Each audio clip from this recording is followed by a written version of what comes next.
কোনো প্রতিষ্ঠান বা দপ্তরে অব্যবস্থাপনা কিংবা দুর্ঘটনা ঘটলে দায় নিচের স্তরের কর্মচারীদের উপর চাপিয়ে দিয়ে পার পাওয়ার সুযোগ থাকবে না বলে জানিয়েছেন নৌ পরিবহন প্রতিমন্ত্রী মোহাম্মদ রাজীব আহসান। তিনি বলেন, এখন থেকে যে প্রতিষ্ঠানে যিনি দায়িত্বে থাকবেন সেখানে কোনো ধরনের অনিয়ম অব্যবস্থাপনা বা দুর্ঘটনা ঘটলে প্রথমেই সংশ্লিষ্ট দায়িত্বশীল কর্মকর্তার বিরুদ্ধে ব্যবস্থা নেওয়া হবে।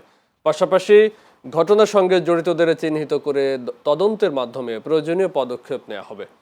বৃহস্পতিবার দুপুরে আসন্ন ঈদ যাত্রাকে কেন্দ্র করে মানিকগঞ্জের পাটুরিয়া লঞ্চ ঘাট ও পাটুরিয়া ফেরি ঘাট পরিদর্শন শেষে সাংবাদিকদের তিনি এসব কথা বলেন।